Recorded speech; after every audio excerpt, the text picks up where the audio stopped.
America's Mayor Live, and we're live in this case from Manchester, New Hampshire. But behind us is my my home, my former home, the city that I governed, and on a day that I always treasured, St. Patrick's Day, from when I was a child in Catholic school, growing up, marching with Manhattan College, and marching when I was mayor, sometimes 4 and 5 times. This is a great day to celebrate the Irish. I will register my anger and disappointment and outrage at the present mayor announcing that he was going to march. I wish he hadn't, actually. And in a way, it is very much a Catholic parade, in the sense that you go greet the cardinal in the middle of it. If you're the mayor, if he did, I don't know, because he wouldn't show up for the cardinal's reception in New York, or his ordination, the first mayor in memory to do that. Jewish, Protestant, Catholic, they all showed up, just like you would for a high cleric of the Greek church, or of the Armenian church, or of the Jewish religion, or because he has no respect for religion and no respect for God. After all, he is an atheistic communist, or an admirer and follower of the most extreme teachings of Muhammad. So I don't know what he's doing marching in the parade. He did make clear, however, in what is a massive insult to the Irish people, that he's marching in the parade because it's not just about the Irish. As if it were just about the Irish, he wouldn't march in the parade.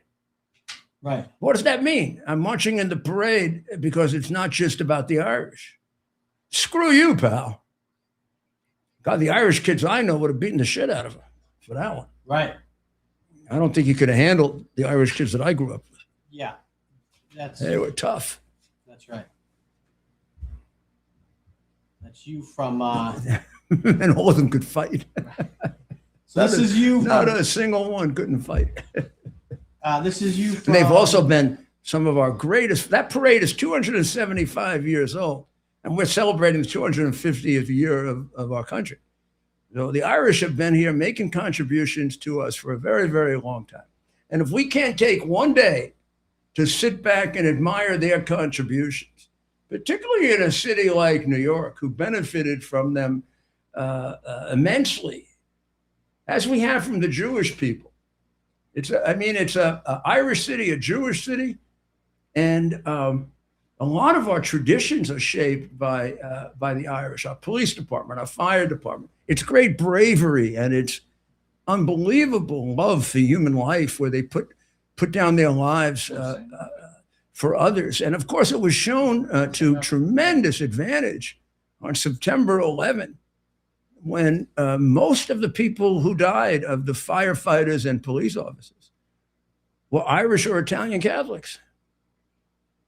I spent more time going to churches than I did ever in my life, probably. And that was marching with my college.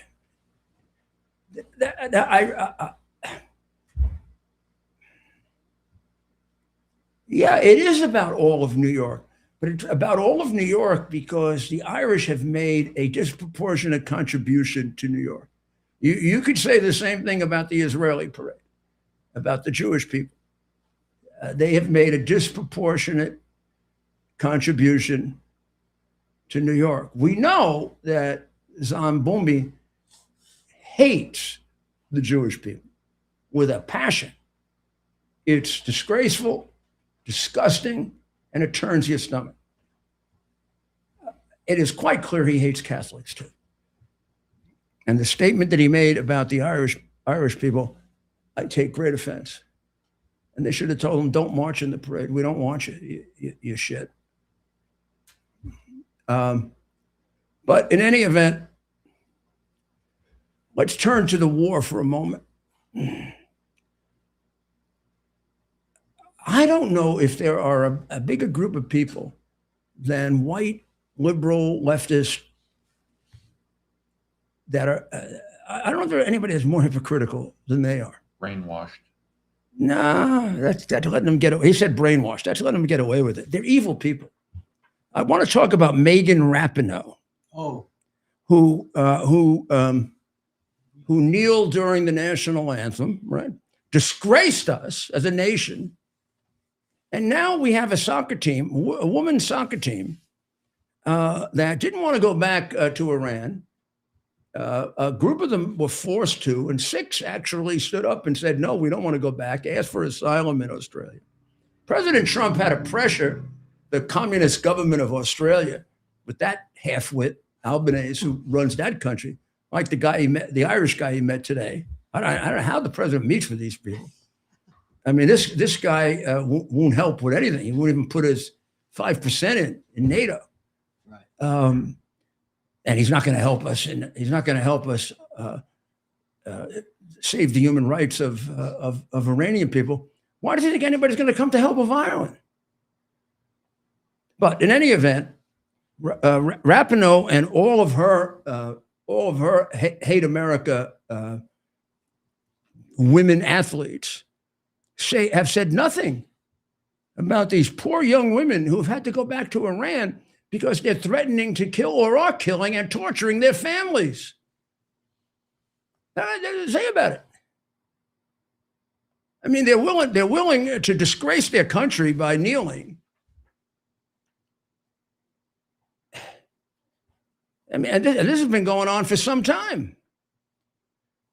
Athletes not being able to go back to Iran. You see one on television quite a bit.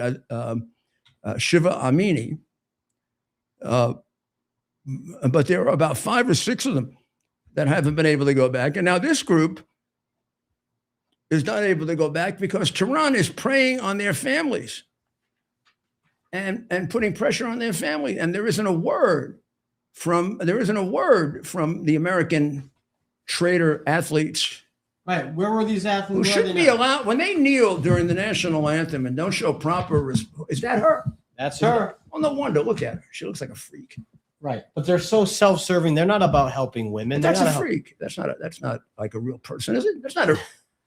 Well, a real person. The Ayatollah may look better than that. Well, when you say that's a good point, a real person with a heart who claims to be a voice of women athletes and helping women, this is a no-brainer. This is something that, I mean, you don't even have to be this is a no-brainer. Well, she goes out with the pink hair. It's like a virtue signal to her constituents. Another piece of crap. But shouldn't she be canceled? I mean, who's still following this person? And maybe she has been canceled. We just don't know.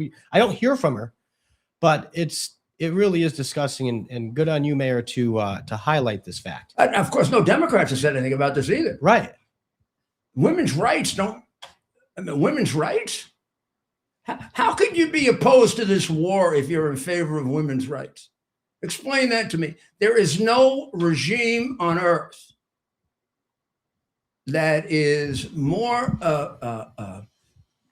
aggressive toward women in destroying any human rights they have. Maybe China, when they had their no girl baby policy and would actually kill girl babies. Right. But China, China will kill anybody. They pull organs out of the Falun Gong. They kill them and take their hearts and sell them. So I don't know if you compare anything to China, to Red China, right, to the Red Chinese communist monster government. Right. But these people, some of these women are killed because they have a little hair showing. Right. Well, Mayor, what does it look like when these getting raped is like de rigueur. I mean, you just do it. And God forbid a woman is raped, then they kill her for being unclean. That is the law of the book on which Mandani took his oath of office, by the way. You know all this stuff you hear about that's so crazy? It's all in the book. It's all in the Holy Quran. And it's all advocated by the perfect man, the pedophile, mass murderer, clearly paranoid schizophrenic maniac called Muhammad, the founder of the religion. Yep. What does it look like? And his own personal God, who was a pagan God, not like our God. He was a pagan God. Allah Akbar, the guy for whom more people were killed than any pagan god imaginable. They've been killing him for 1,400 years under the name of Allah Akbar. Right. How do you think they got Iran? You think they got Iran the way St. Peter and St. Paul converted Asia Minor? Won over the hearts. I don't remember Peter and Paul going in with an army and killing people in Egypt when they created the Coptic Christians. I don't remember that.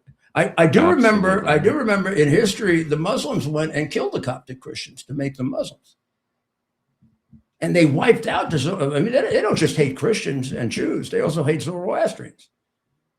The second and third caliph, leader of the religion after Muhammad, invaded present-day Iran, called Persia. They were all either numerous different religions, but the main religion was Zoroastrian. They almost exterminated all the Zoroastrians. It was an attempted genocide, and they made them by death and destruction and torture. They made them Muslims. They didn't convert them. They tortured them. And that's how they spread most of the religion all through Europe. Within 2 centuries, they were occupying about a quarter of the world, and almost none of it by conversion, all of it by war, death, destruction, and terrorism.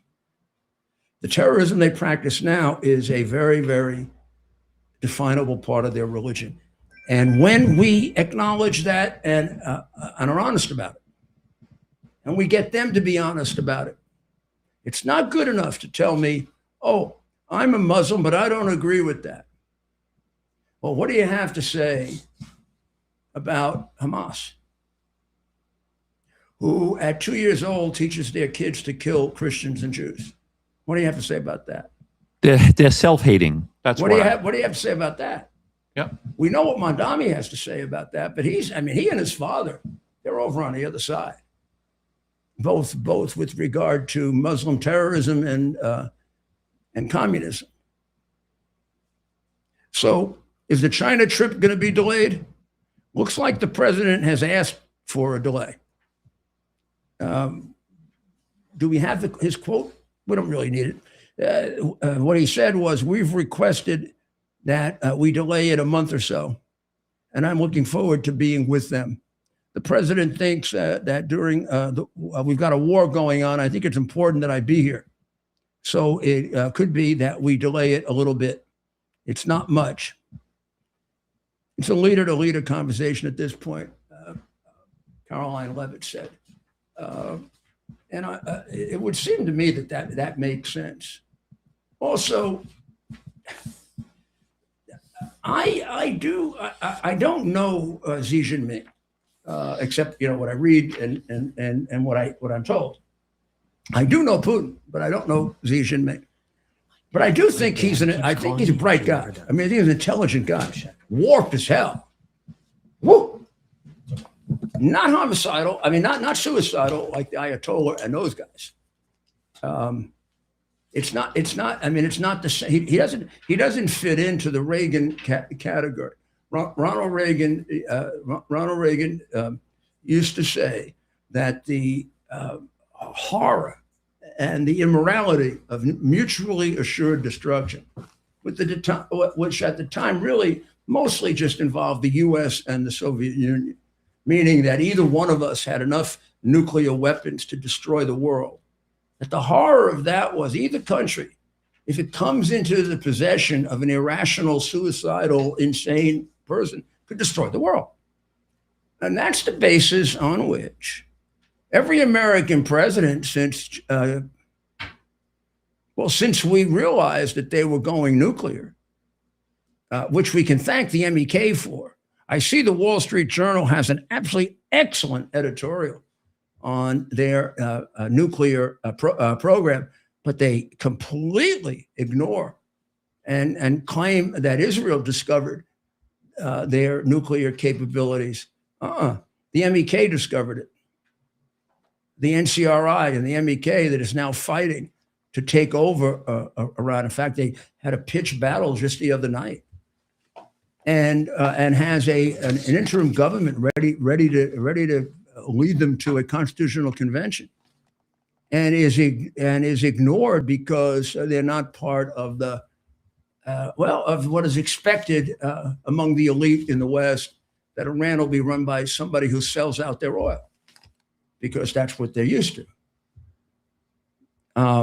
So we got to watch that very carefully. But I do think the meeting will be put off. I really am very carefully looking at what I can in terms of China. Their newspapers, the Epoch Times is very valuable for this purpose. But if you look at the Chinese papers that you can get through Hong Kong, you can get an idea, because they lie. So you got to read through the lies. They have to be getting pounded by the by the Straits of Hormuz, because yes, there is oil getting through for them, but it's not enough. And they screw Iran also on the price of. I mean, they I'm not sure they don't have Iran paying them to buy the oil. Right. They do the same thing to Russia. Right. Not as if they do them much of a favor. Right. But in any event, they need that oil. I don't know where they're getting it, where they're going to get it. Venezuela hasn't sent them oil in quite some time. We have it. We have their oil. We have their oil. And I do know we let some ships go through. Yep. And I don't know why we did. I don't know why, and there probably is a good reason. Maybe we can get somebody on that can tell it to me. I don't understand why we don't blow up every Iranian ship that approaches the Gulf of Hormuz until they open it, right, and say, okay, you don't want anybody else through, you're not going through. Yeah. Now, they don't get much through, but we do let some go through. Why? I don't know. It sounds like we want to be nice, or we have deals, or I honestly do not know the answer. Right. I do not know the answer. It doesn't make any sense to me that you'd let a single Iranian ship get through the Gulf of Hormuz right now until they guarantee you that everybody else can get through. Bingo. I also think it's about time, as I said on the earlier show. So I think it's about time that we do something with Charge Island. We have that capability. We have the capability to take out the oil there, and it is said that if we do that, we will be able to basically completely stop their economy, crush it. Boom. So it would seem to me, suggestion from RWG, take out 25% of it. See what happens. Tell Iran, I'm tired of your blocking ships in the Gulf of Hormuz. I want a guarantee. We're going to take two or three freighters through with American protection. I want to guarantee you're not going to do a damn thing to them. Now, we can do that first, or we can take out 25% of Charge Island first. And then we can say to them, you want the rest to go? Screw around with us, pal. I think maybe the second is these people cannot be treated nicely. The only thing they understand is getting killed. Never quite seen anything like this. I mean, we had a certain amount of suicide warriors with Japan, but the whole country wasn't suicidal. I mean, a few of the pilots and others became Kamikaze? Yeah, they became just completely overwhelmed by the emotion of the war, and but the government wasn't. That's why they surrendered, right? So when we come back, we're gonna analyze one of the most treacherous things that ever has happened in the alliance between the United States and Great Britain since the War of 1812, and I don't understand this, and I also am profoundly disappointed in Italy. Italy had no right to say no to us, nor did France. They don't have a moral basis on which to say no to the United States of America if we ask for their help. Not with the lives we sacrifice for them. Sorry. We'll be right back. U.S. Army Major Scott Smiley paid a high price serving our nation. Scott was leading his platoon in Iraq when a blast sent shrapnel through his eyes, leaving him blind and temporarily paralyzed. Scott would become the first blind active duty military officer before medically retiring years later. Thanks to friends like you, the Tunnel to Towers Foundation gave Scott and his family a mortgage-free, specially adapted smart home. Show your support for America's heroes now. Donate $11 a month to Tunnel to Towers at t2t.org. Less than 5 minutes. Not that 5 minutes. Well, welcome back to America's Mayor Live. Now, the United States has gone to 7 countries and asked them to assist us in getting the ship safely through the Gulf of Hormuz, and we have been turned down. We've been turned down by the United Kingdom. We've been turned down by France. We've been turned down by Italy. We were originally turned down by Japan, North Korea. They're reconsidering. But the 3 that I just mentioned have not reconsidered. Is this the end of NATO? What the heck would we go to war for them for? Why would we go to war for them? And I've got two major problems with this beyond that. The one I have just as an Italian American with Italy, and also with Giorgia Meloni.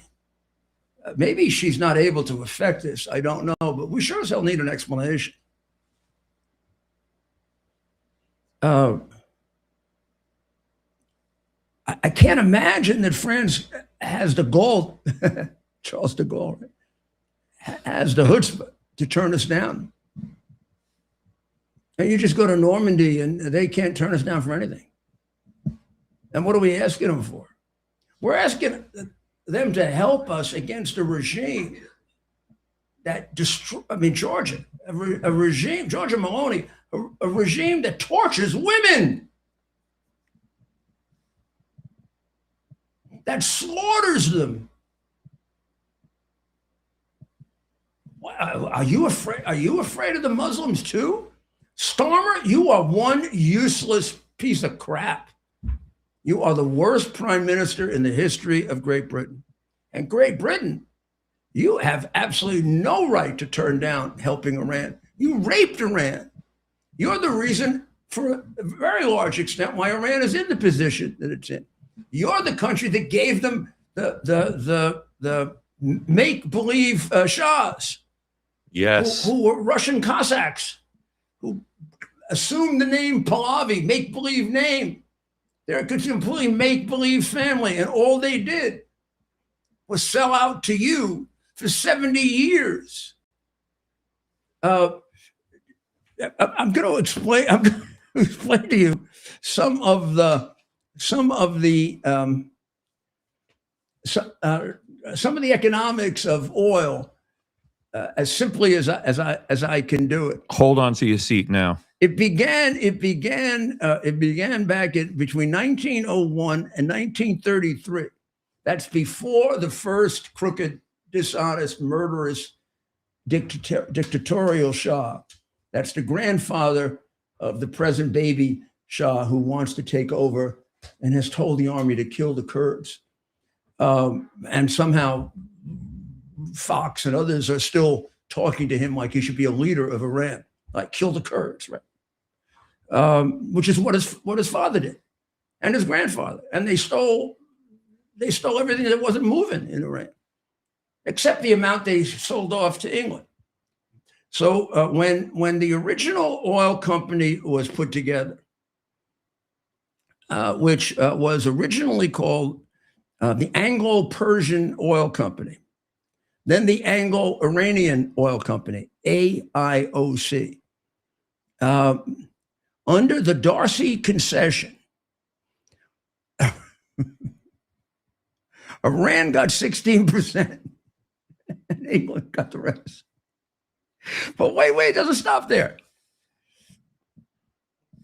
Not only that, but Iran, they became Iran in the middle of this, had to pay British taxes. And the taxes in many years were more than they made. There are a number of years where they made roughly about 16 million in profit. This is back in the 1920s and 1930s under the first crooked Pahlavi. And they paid 24 million in taxes. That's before England took out its 84% share. 84% for England, 16% for Iran. But it was Iranian oil. Wait until this comes out in history. I mean, this is complete rape. An example. Here's one with the second Shah, who also was a complete whore and prostitute. 1947. The English made 40 million pounds. The Iranians made 7 million pounds and paid 17 million pounds in British taxes. So it cost them 10 million to produce oil.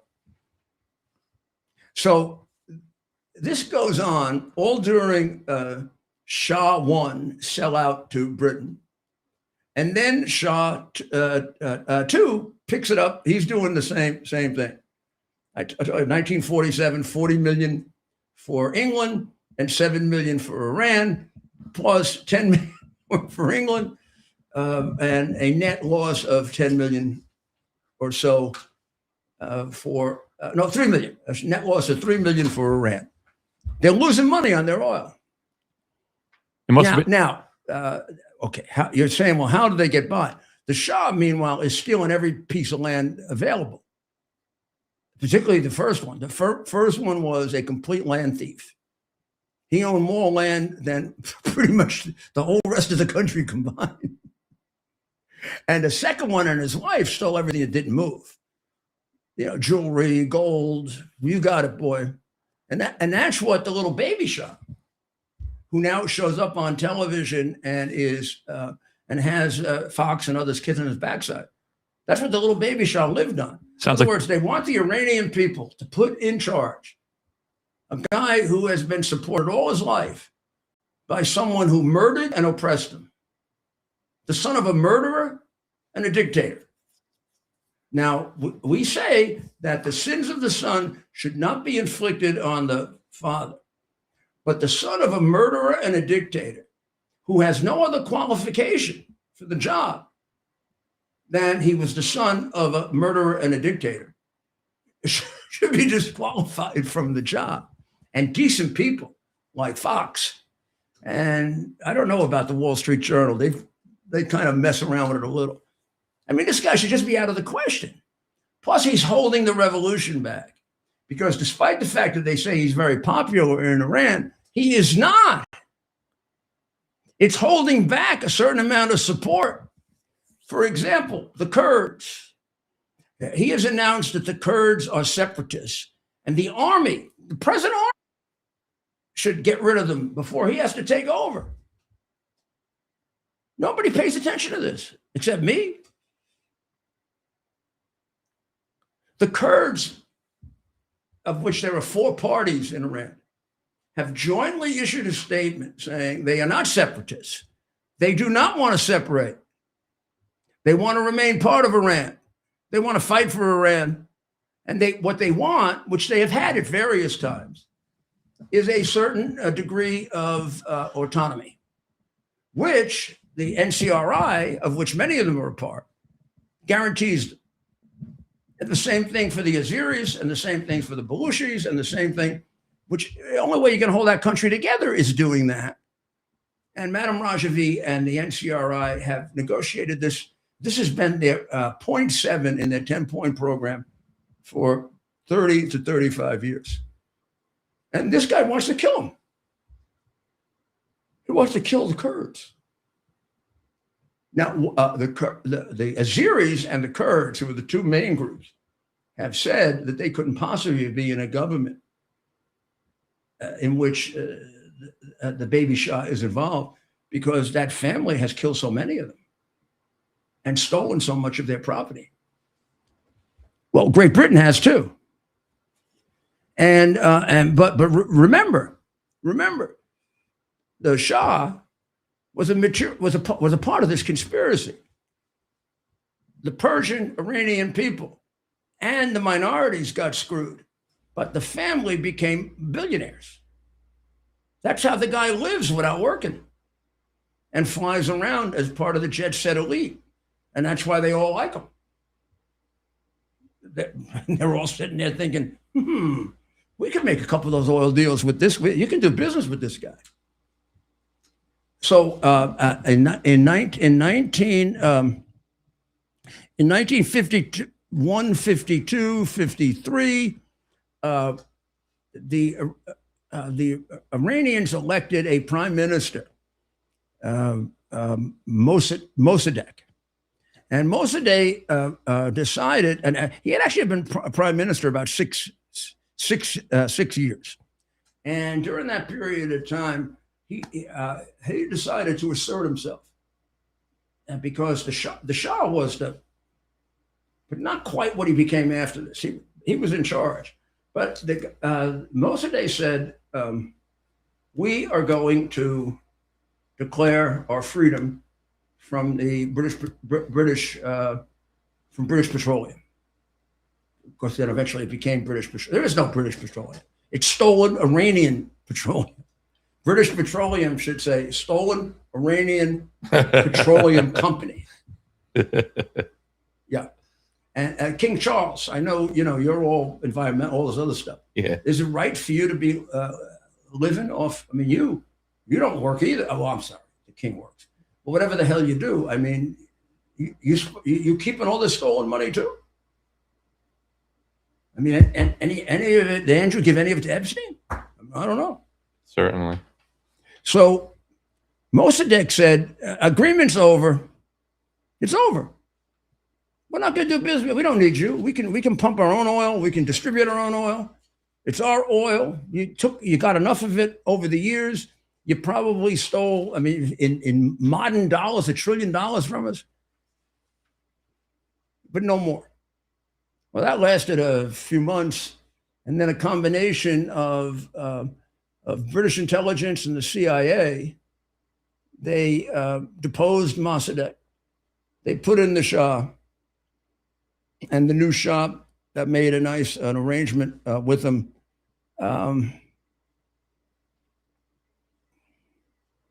And let's see what he got a little better. He got a little better deal. Theoretically, it was a 50-50 profit sharing. However, it ended up being about, when you took all the oil companies together, U.S. owned about 40%, Britain owned about 40%, and Iran really had only 20%. Plus, with the British, even when they had the 50-50, they had to pay British taxes, which got them down to about 75-25. And the Shah was willing to allow his people to be raped. Toward the end, they started to give Iran more to try to prop up the Shah as they saw he's going to be thrown out.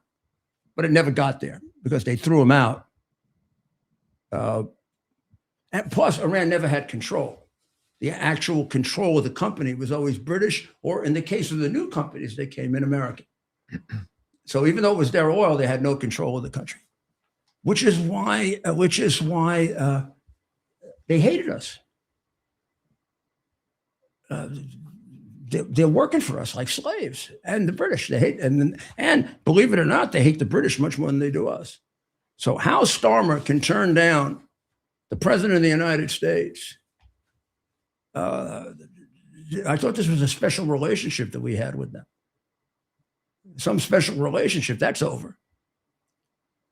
I mean, right now, as far as I'm concerned, we got just one ally, and that's Israel. And I know the left wing and the Democrats are all, and that makes them even a better ally. Just think of what they've done for us in opening up Iran, making this easier for us. Man, I'll fight next to them any day. The French are useless. The French and the Italians are useless anyway. When's the last time they won a war? I mean, Napoleon actually lost, right? That's it for them. The Italians don't make war, they make love and music. The Italians used to win wars when it was Rome, but then when it spread out to the rest of Italy, and they sold themselves out to Mussolini, and they're going to bring back a lot of bad memories. They keep doing this shit. Now, I thought they were headed in the right direction. She better take control and get them back on board. This isn't, and now we have this guy Kent, who quits on Trump. And he quits on Trump because Iran does not present a present danger to the United States. Now, I'm sorry.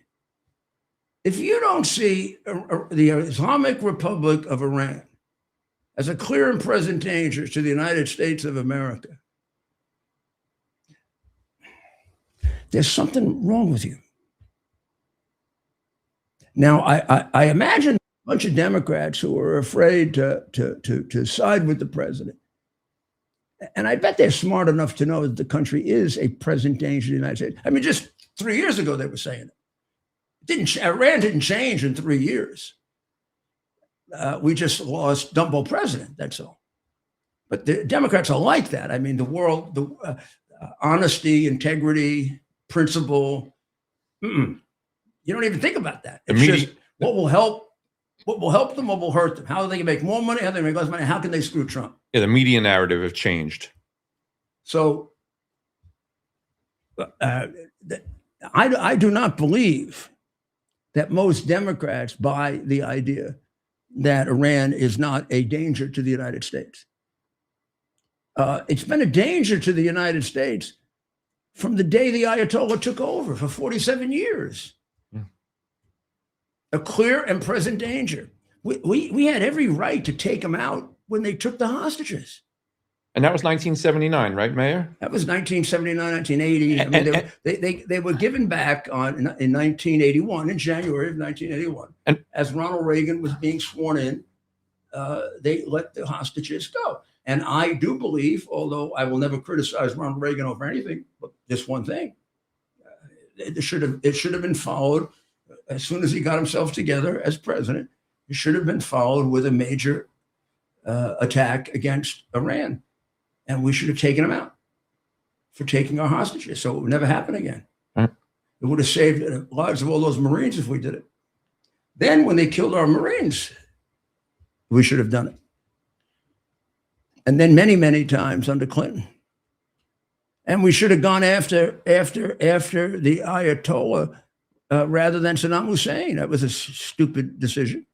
And the idea that they weren't involved in September 11, first of all, I don't know that that's true.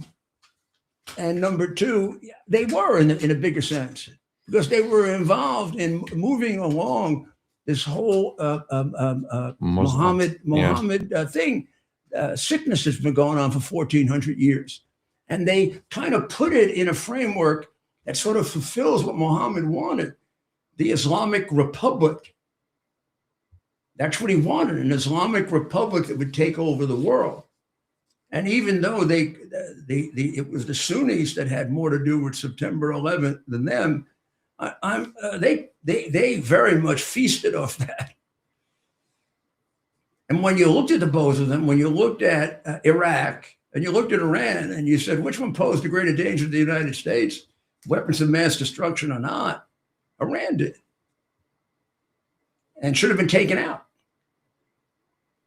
I mean, a lot of the criticism of taking out Saddam Hussein, in addition to the fact that the intelligence was pathetic, and of course, it's the same intelligence people for the last 20 years, the 51 spies who lied, the ones who lied about me. They're the ones who misled Bush, used to tell Obama anything he wanted to hear. We should have gone after the Ayatollah then. In 79. When we took out Saddam Hussein, nobody ever saw it. We just lost a check on the Ayatollah. Yeah, sure, he was a problem for us, but he was a bigger problem for the Ayatollah. They fought a 7-year war. Was it 9? I think it was a 7-year war to a standstill.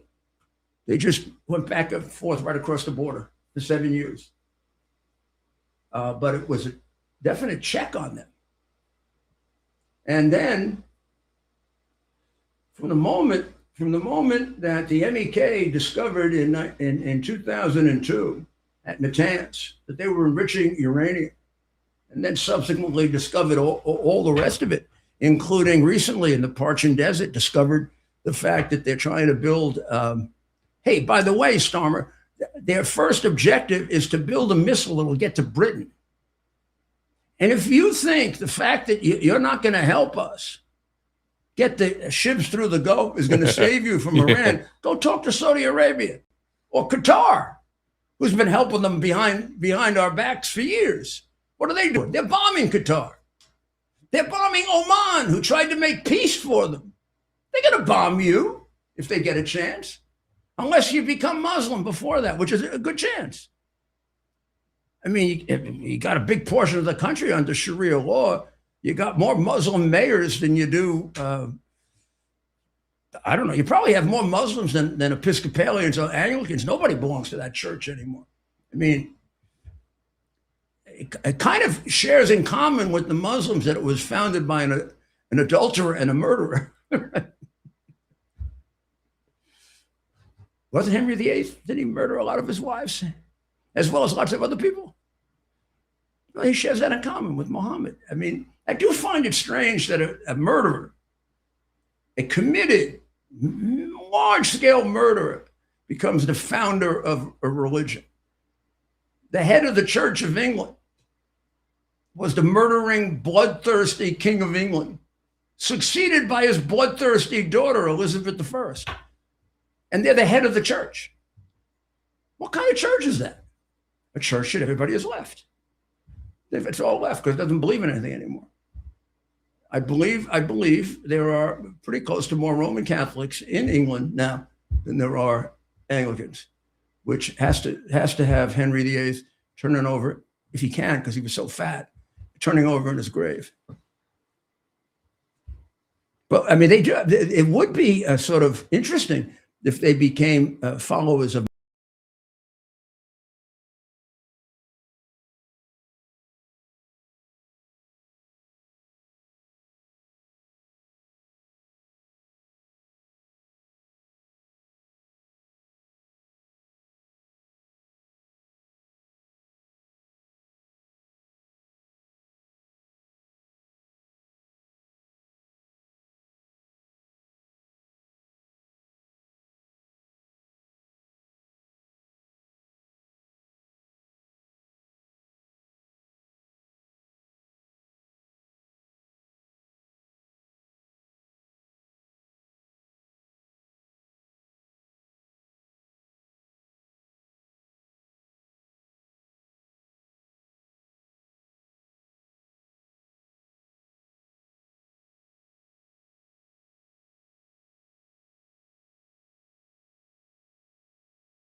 To celebrate the new year, we're having the biggest sale ever on overstock clearance and brand new products. For example, save 60% on our Goose Down comforters, the best comforters ever. They go perfectly with our MyPillow bed sheets and duvet covers. Save 25% on our brand new kitchen towels. They're made with the same technology as our famous My Towels. Our initial quantities are extremely low, so get them now before they go. Our seasonal flannel sheets are finally in. You save up to 50% and they sell out fast every year, so order now. They're truly the best flannel sheets you'll ever sleep on. Or save up to 80% on all our clearance items. And this is where it gets even better. For a limited time, your entire order ships absolutely free. So go to mypillow.com or call the number on your screen. Use that promo code to get deep discounts on all MyPillow products. And for a limited time, your order ships absolutely free. Here we are, pretty much at the beginning of the process here at this pristine, I call it a laboratory. It's not like a factory, it's like a hospital. This is the beginning of the process for roasting. Deep grain, very good quality. Most people don't use this quality. We deal with small farmers because we like to know who we're dealing with. They give us the highest quality, all organic, non-GMO. You should know all Arabica beans. No Robusto, all Arabica. They're gonna go into the roaster and it'll get roasted for about 20 minutes or so.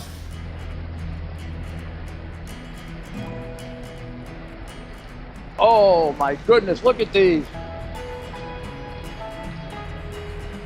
My goodness.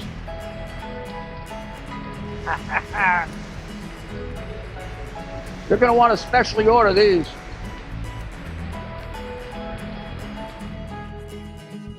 This is what goes into Rudy's Coffee.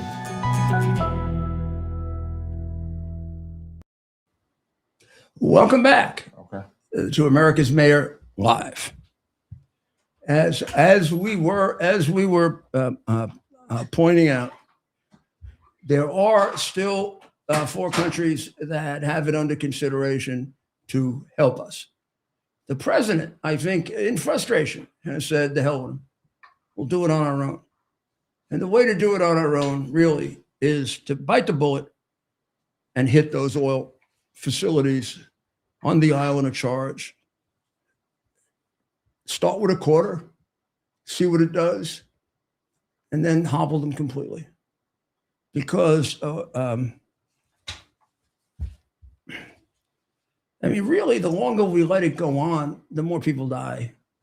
It's a minor version of the decision that Truman had to make with Japan, where the estimate was that we'd lose 1 million people. I don't know if that was just us or us and the Japanese, but that 1 million people would die, or we could use the atomic bomb. And Truman made an incredibly difficult decision that, I don't know, you could have made either decision, I guess. I think I'd have made the decision he made, because I think that I would look at my oath of office and say, it's my job to protect Americans. Somebody else can protect everybody else. And if I could save whatever the number, 1 million American lives, or 500,000 or 300,000, and I've got to take the lives of the country that conducted a sneak attack against us, even though they're innocent people, I got to do it. I've got to do it. I think that's the case here. If this, in fact, is as devastating a strike as it is said to be, then this is the time. This is the time to do it. Now, I don't know who this Joe Kent guy. I don't know Joe Kent except having seen him on with as part of MAGA, and he was controversial. There are people who accused him of this and accused him of that, but that, you sort of write that all off, because they accuse everybody of being a Nazi and they accuse everybody of being a racist, and I don't say that he is, but I don't understand how he could be a national security advisor to the president, the top one, and not believe that Iran is a clear and present danger to the United States of America. I don't know how you can be alive in this century and not know it. I don't get it. Now, he has a very close relationship, I am told, and I have seen him with, but I can't, he has a very close relationship with Tucker Carlson. And something really strange going on with him, isn't there? There's something really, really strange going on. But in any event, let's just trace the history of Iran for a moment, based on intelligence that we have, right? And you're an intelligence expert. In 2002, I'm looking at the this very short but excellent editorial from the Wall Street Journal.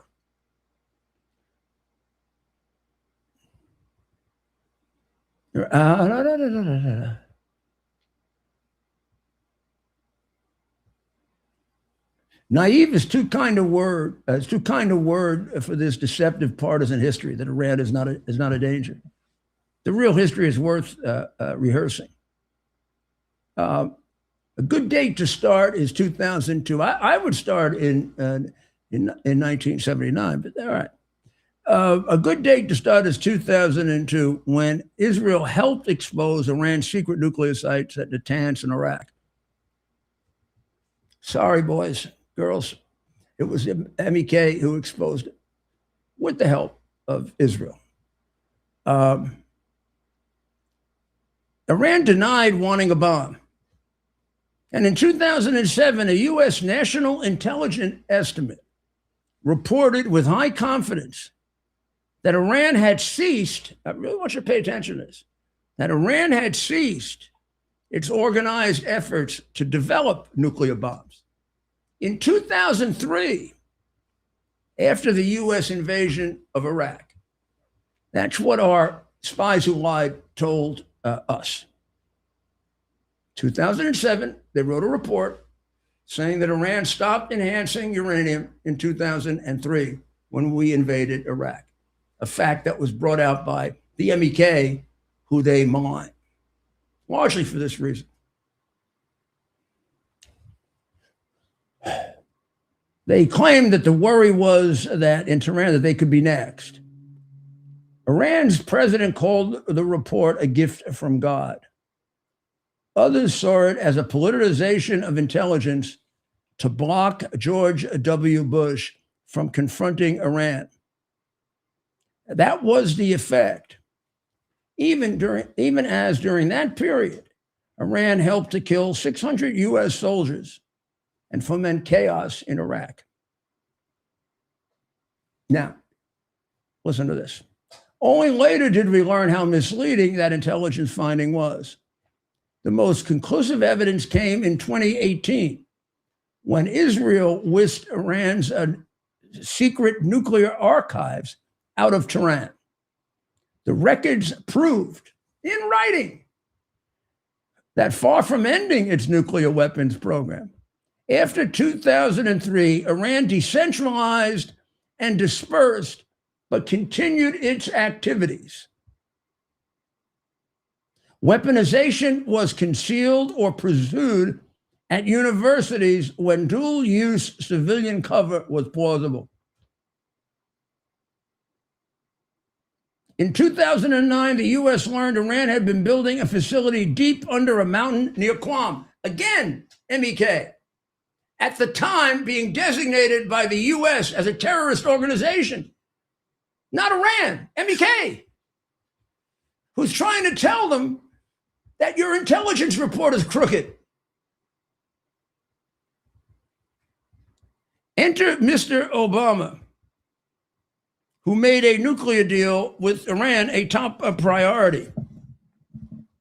The Obama team allowed enrichment and let Iran keep the infrastructure that could be used to reach weapons grade when Iran felt the time was right. Mr. Obama backtrack to let Iran operate at Fordo and Iraq and keep 5,000 centrifuges at Natanz. He gave up on anytime, anywhere inspections and didn't do them. Iran didn't even have to detail all of its past nuclear activities.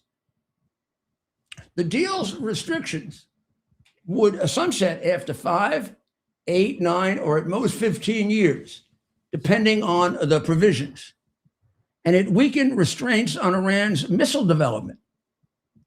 In the deal's first week, Iran received $30 billion in sanctions relief. Qassem Soleimani, the Quds Force chief, immediately flew to Moscow and secured Russia's military intervention in Syria, which became until recently, until Israel kicked the shit out of them, it became a proxy for Iran. Mr. Trump quit the deal in 2018 and escalated sanctions. If he hadn't, Iran and its proxies would be more dangerous now. The regime would be legally advancing its nuclear program from a position of strength. Let me point out to you that during this entire period, the MEK, who was eventually delisted as a terrorist group, was warning over and over again that they were enriching uranium. The State Department was attacking them as a communist group, as a terrorist group. They were never a communist group. They were never a terrorist group. It was done by Clinton to appease the Iranians. Clinton's even admitted it. But they had to be maligned because we have, and probably to this day, have Iranian spies in our government and embedded very, very much in the State Department, which is why we were operating on an absolutely false report to Bush for 5 years. This is disgraceful. And this isn't a danger to the United States. What the hell is this Ken thinking? Why are they building this bomb? How many Americans have they killed over this period of time? How many Americans did Soleimani kill? Hey, Kent, I'd like to meet you because they tried to kill me. What the hell is wrong with you? You fought for this country. Your wife died. I understand that. What, you go batso? And then you shouldn't be in a position of responsibility. The lives of Americans depend on you. And you're telling the president that they're not a danger?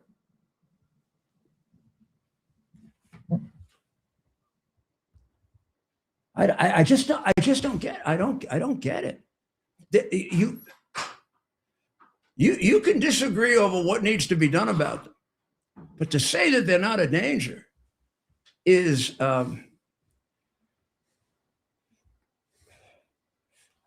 archaic, ignorant, traitorous, malicious, treasonous. Yeah, I mean, Mr. Trump gave Iran every chance to dismantle its nuclear program and reach a new deal. No one knows how this war will evolve. But one certainty since June is that the nuclear designs of a fanatical anti-American regime have been set back years. A race to a bomb would now be more difficult, with Israel and the U.S. poised to intervene. Iran's regime also faces serious economic, domestic, and international problems, which will last well beyond the war. Now, let's look at the difference between Democrats and Republicans, even though God knows we're not perfect. But boy, does this country need us. Bill Clinton faced a similar moment of truth with North Korea in the 1990s, before it had the bomb. And he chose to trust North Korea's diplomatic promises. North Korea lied and cheated and built the bomb anyway. Now it is building missiles that could reach the United States.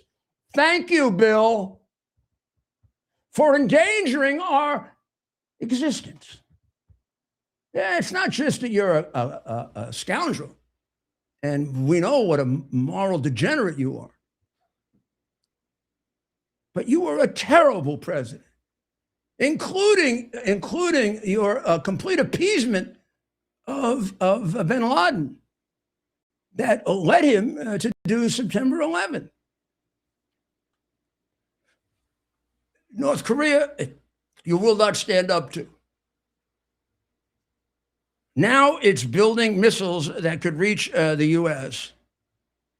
Mr. Trump chose to act instead after his predecessor didn't. And that is a service to the world. You're damn right it is. And let's get it over with the right way. Let's get him out of office. I know we shouldn't do nation building, but we should. And we have done it well. And we have done it better than other countries when we stick to our principles and we have people of principle involved instead of the slime bags that were in our intelligence services during the Bush years. Obviously, the same ones that have been hanging around for years in our compromised State Department. In Great Britain. Well, Mayor, we have a very special guest to discuss the ongoing war. So we have a very special guest to discuss the ongoing war. We are joined now by Mr. Tim. I want to get this last name right. Tommy? Gamey, so close. Tim Gamey, chairman of Colorado's Iranian American community, and just someone that's been involved in this for years. But Tim, I'll let you kind of take it from here. What's your take on the situation as of today? Well, thank you. Before anything, good evening, Mayor. Good evening. Mayor, I have the honor and the privilege, as you know, you're the champion of fighting the religious dictatorship in Iran. As you know, you are in the heart of the millions of Iranians inside Iran. And please grant me the moment on behalf of all those people who have watched you and listened to your speeches and your outrage about the appeasement policy in many of the conferences and many of the events. Let me have this opportunity on behalf of them. Thank you.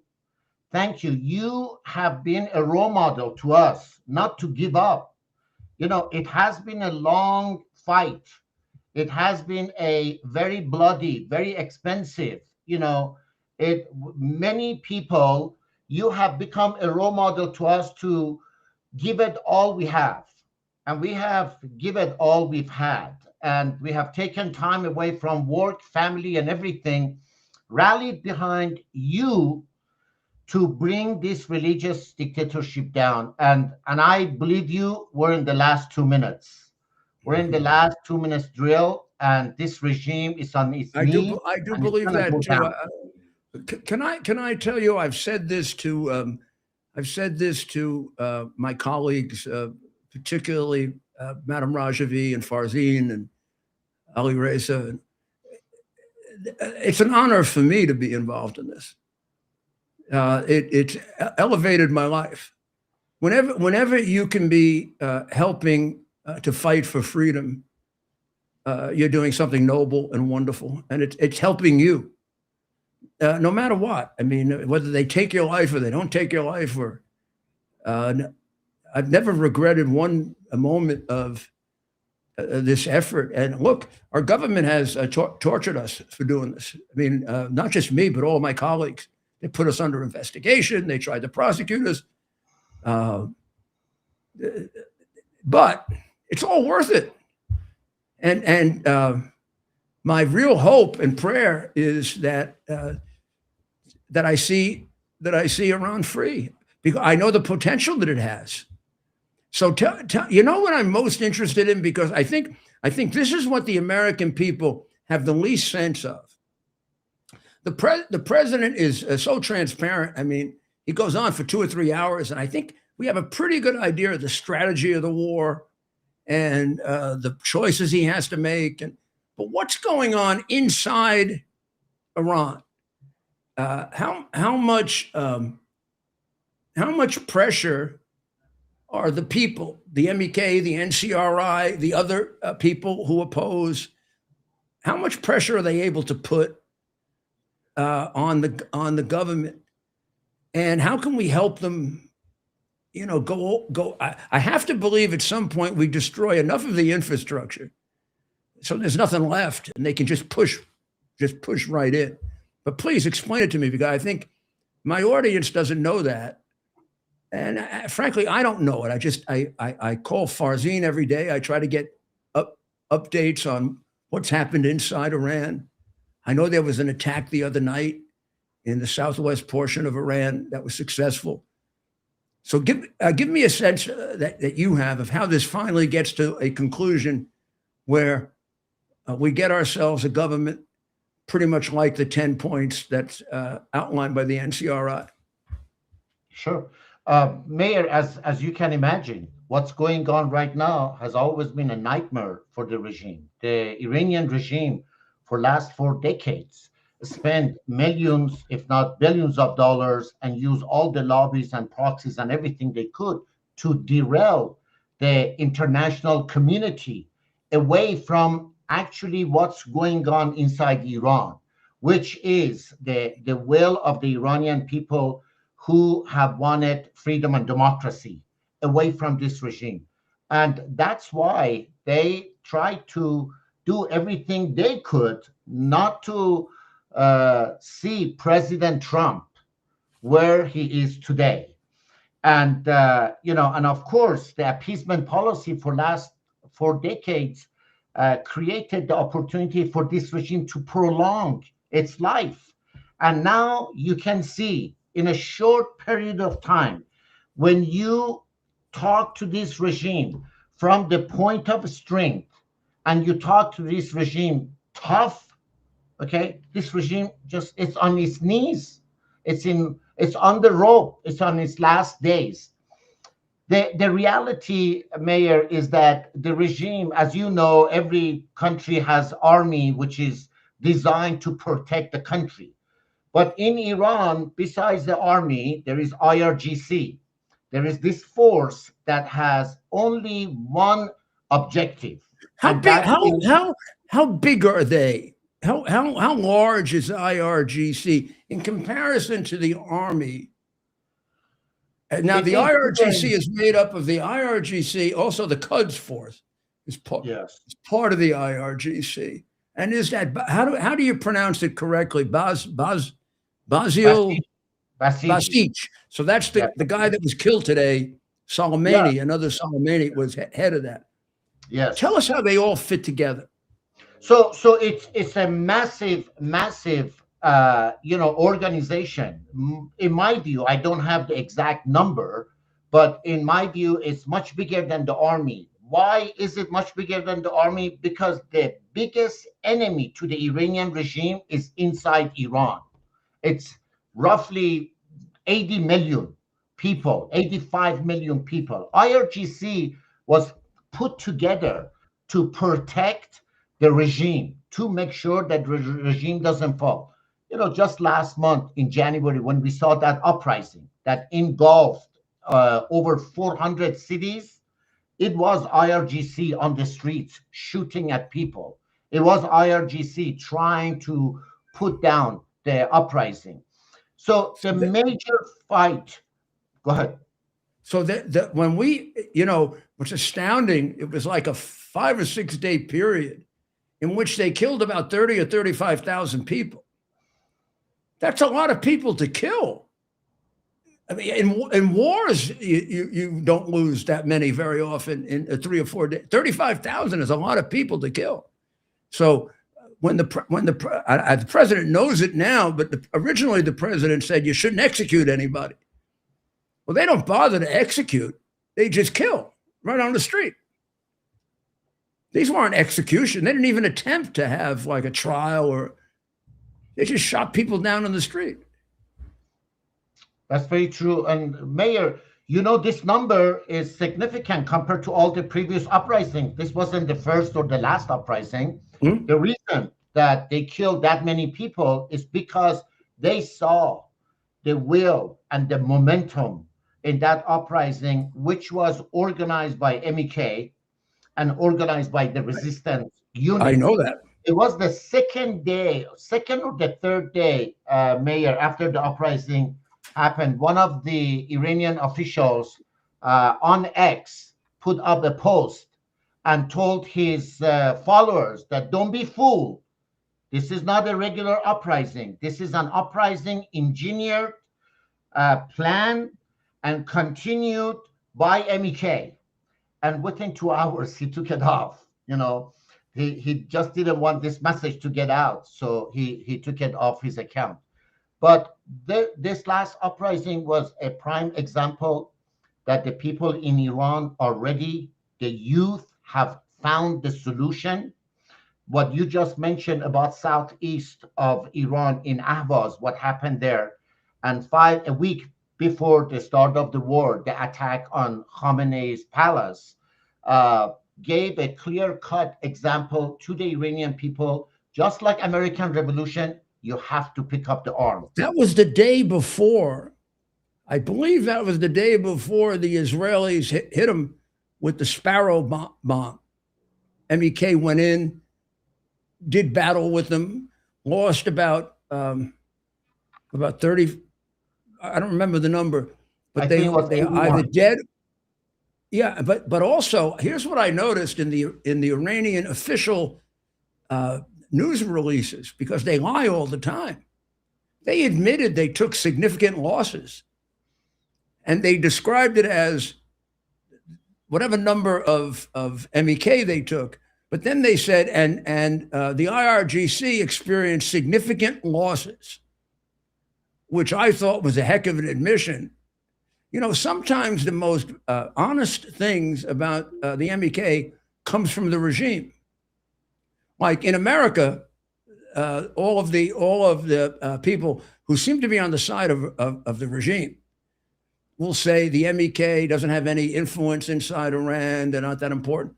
Meanwhile, the Ayatollah I pull out quotes from the Ayatollah going back 5 years about how dangerous they are. The Ayatollah actually said 2 years ago, the MEK is the only group that can really overthrow us. And we're demeaning them. It's because we, until Trump came along, we didn't have the will to overthrow them. We left them there. And look, they were killing you. They were killing the Iranians, but they're killing us too. Rightfully so, Mayor. You mentioned 2002, talking about MEK and what they have done. When they first revealed the Iraq and Natanz facility, it was George W. Bush, our president, and Ari Fletcher, who was the press secretary, the very next day in his daily White House briefing. I remember. He told the reporters that if it wasn't because of the revelation of the Iranian opposition, these sites could have gone unnoticed for many years to come. Yeah, so he described them as an Iranian dissident group. Yes. And at the time, very unfairly, they were being designated as a terrorist group. Yes. But that was done to limit their ability. Yeah. So that they would have it would reduce their credibility. It was a completely horrible thing that Clinton did.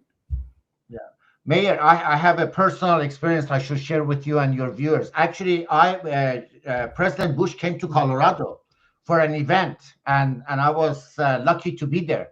And after the event, when he came to shake hands with the people, I introduced myself to President Bush, and I told President Bush that I'm a supporter of MEK. And he personally told me, he said, tell them thank you for what they did. And these messages go a long way. And it wasn't just that, shortly after President Trump administration got assembled and took the office last January, the last year, National Council of Resistance had another revelation of nuclear facility. Here is what's significant for everybody to know. In that, which was, I believe, in March of 2025, They Yeah, I'm sure. revealed, Mayor, they revealed a site that was built 3 years prior to the JCPOA being signed. Okay, here is the significant part. They never mentioned it in JCPOA. IAEA didn't know anything about it. And when the intelligence community was saying that the Iranian regime is performing their obligation regarding the JCPOA, National Council of Resistance revelation showed that there are sites that was not included in part of JCPOA. You cannot trust this regime. They Of did course not, not. they You can't did go. not even give you all the sites. You know, when those people were clapping because the JCPOA was signed, they had no idea that there were sites that were built 3 years prior to that agreement. And this is where you got to give credit when credit is due to President Trump and his team. Shortly after that revelation, they said 0% enrichment. We will not allow even 1% enrichment because Yeah, this yeah. I mean, does not have they any resume of trustworthy. they cannot be trusted with any nuclear material. And I always go back to the lesson I learned from President Reagan, which is that the worst horror for this world is if nuclear weapons get in the hands of insane people or people who are self-destructive and suicidal. And they're proving that they are. Any other regime by now would have made a deal. Mhm. At this point, Putin or Xi Jinping would make a deal. Now, they're horrible people. They're awful dictators. Xi Jinping may have killed more people. I don't know. But he doesn't want to die. Putin doesn't want to die. These people are insane. You have to know if you get named as the Ayatollah or the guy who got killed today, the president, right? You're a dead man. Mhm. Israel or the United States is going to get you. But they are really insane. And that's why they can't have a nuclear weapon. They cannot be trusted. Yep. The future of Iran, Mayor, is going to be a non-nuclear secular Correct. republic. What a great country it could be. Yeah. And I Thank you. think, you know what happens? It's really true in life. When you've been knocked down and you come back up, that's when you do your best. And the country has great resources. It has a great expatriate community. I mean, are you part of that? Did you originally come from Iran or your family? Yes, I came back in mid-70s, Mayor. I was lucky Before to come before here. the Yes, Shah was before the Shah. I was lucky to be able to come here for continued education. Then I became involved. I learned about MEK, and I started being active, regarding the destructive role of the Iranian regime in the region and everywhere else. But the reality is that it has been a long fight. It has been very painful, but we are extremely, we got to be very grateful that the people inside Iran, with the leadership of MEK resistant units, the platform that Mariam Rajabi has put together, a future republic for Iran that's going to be a secular and non-republic, it will be a role model for the entire region. Oh, it will be. And Iran is to be a great ally to the West, to the rest of the world. And the Iranian people have paid the ultimate price. We are ready, Mayor. We are ready. Not only the Iranian people, everyone, and all the hard work that you and your colleagues have done to raise awareness. This is the fruit of the hard work that people like you have done, and you are a champion. I cannot tell you enough. I'm sure one day you will be in Iran and you will hear it from millions. I'm looking forward to it. I have to tell you, the president is being very, very prudent and very careful not to minimize whatever damage he does to the Iranian nation, not the regime, the nation. Because whatever he talks about nation building or whatever, his expectation is not that we're going to just solve the problem here, but we're going to have a great ally. That's what he wants to come out of this, because he understands that the vast majority of the Iranian people have had enough of this, and that it's a country with tremendous resources and a country with tremendous human resources. And frankly, given how we get double crossed by Great Britain and France and even Italy, we need allies. We need some loyal allies. America, look, we're a great country. We're a powerful country, but every country needs allies. And we can't, the only one we can trust is Israel, maybe Japan. I mean, I'm hoping Japan comes around. But whenever it gets tough, they walk out on us. I can't imagine Great Britain after what they did to Iran. I mean, if there's any country that deserves blame beyond, the obvious, it's Great Britain, from basically raping the country and taking its oil for 75 years. For Starmer to turn down the president of the United States for a little bit of help is disgraceful. It's absolutely disgraceful. And it's really because he's afraid of the Muslim extremists that have taken over his country. Mm-hmm. Yes. With the fall of this regime, Mayor, all the instability, all this terrorism will be gone, and the world can live in peace and stability, and it'll have a big impact. Bigger projects. Well, thank you very, very much. We're going to have you on again. Great job. Mayor, thank you so very much. Thank you for everything you have done. You are a leader in this, and well, we know you're very kind, but I have the equal amount of respect for all of you. It's amazing what your people are like. Thank you, sir. God bless them. Thank you.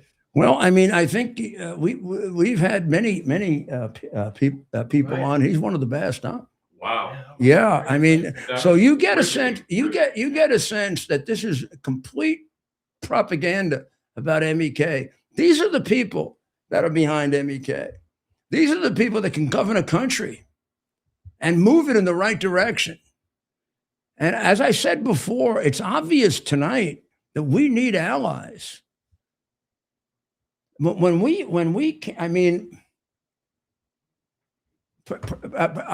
know that President Reagan has to be somewhere in heaven saying to Margaret Thatcher, what happened to your country? I have a story I can tell you at some point about Margaret Thatcher and Ronald Reagan and how much they trusted each other. And he used to say, I can ask Israel or Great Britain for anything and they'll do it for us, and vice versa. And then it has to be vice versa. They're not going to do it for us if we don't do it for them. That's part of that. It's just understood. So this disappointment. I mean, England and Great Britain has been a lot of our structure, our legal structure, our ethical structure, literature. This is such a disappointment, and it's a greater disappointment, really, globally than Italy. Italy doesn't really count, and what the hell are they going to do? But it's much more, for me, emotional that a country like Italy would say no to the United States, and I do not understand. I just do not understand how that can't be affected by Giorgia Meloni. I don't understand that. And it may not be able to be affected by her, so I don't want to be unfair in my criticism. So we're going to find out more about it overnight. But it's an embarrassment to me. Look, I'm an American, and I'm long out of the Italian thing. My grandfather was long out of it, and his kids went to war against Italy, and he was happy about it. And I'd go to war against Italy in a second if I had to. But I am proud of my heritage. I'm proud of the religion. I'm proud of the music. I'm proud of the art. I'm proud of the legal system that emerged from Rome. I mean, a lot of those things. And I am very proud of Georgia Maloney. I know her when she was being called a Nazi and unfairly, like I was called a Nazi. I do not understand how they can say no to the United States. And of course, I'm not French, but I feel the same thing about France. I've been in Normandy twice, and I do not understand how a country that has taken so many of our lives, that never got to, I mean, I would look at those graves of the 19-year-olds and 20-year-olds and say, they never had a life. These people left their life right here on the shores of France. Not to save America. The Nazis weren't going to capture them. The Nazis were not going to come across the ocean and take us. They weren't. We could have elected to go to war just against Japan. We'd have won it a lot faster. We could have said, okay, when Japan attacked us, I know they're allies with Germany. But who gives a shit about Germany? Or about England, or about France? Let them defend themselves. Let's concentrate. I mean, Japan did a great damage to our Navy. We put ourselves a bit in harm's way by emphasizing Europe over the Pacific. A lot of controversy over that. MacArthur wasn't happy about it when he had to retreat because he felt he wasn't getting, all the emphasis was being put on Europe. And yet we were attacked by Japan.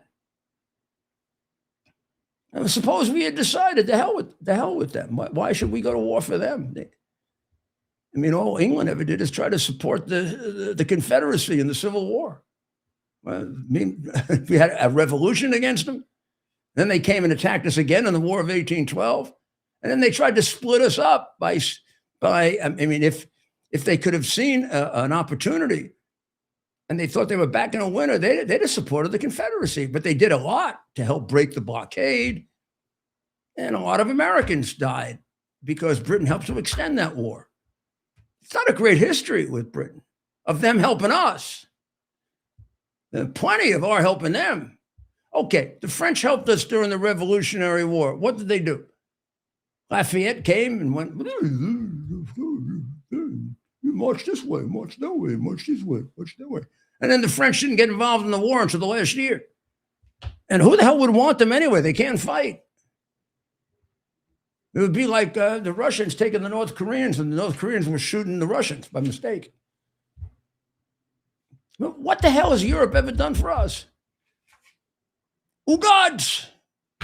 They gave us our culture. Yeah, thanks. We had a study to learn that. You didn't give it to us.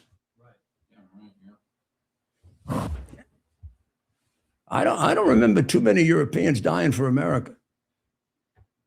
Oh, yeah. They supported us in a couple of wars. You know, the president got criticized for this, but he's right. A lot of these wars that we go in, now this is not true of Great Britain, wasn't true of Canada, it wasn't true of Australia, but it is true of the rest of the NATO countries. A lot of them get little special carve-outs, like the French. When it was a NATO war, they wouldn't be involved in the hostilities. They were involved in cooking and medics. It created a great deal of hostility. That wasn't true of Great Britain. And it wasn't true of Canada, and it wasn't true of Australia. I don't know where the hell they are now. Australia's got a prime minister that, Jesus, they should put him in Albanese. They should put him in a cage. The guy in Canada is completely off his rocker, and the one in England is. So they're gone. I mean, they're absolutely gone. Kowtowing to the globalist agenda. And this idea that we're losing our allies, no, we're not. We're finally facing up to what our allies really are. They're leeches. They've been leeching on us, taking our money, taking our defense, and doing nothing for us. And when you call upon them to help you, and they say, no, that's just unacceptable. It's unacceptable. They don't have the right to say no to us. Morally, they don't have the right to say no to us. I think we got to start rethinking our alignments, right from the beginning. And I am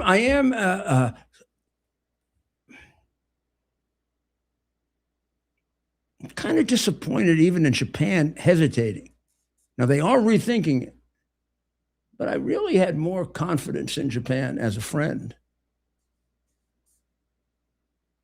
You know, they're going to want our help.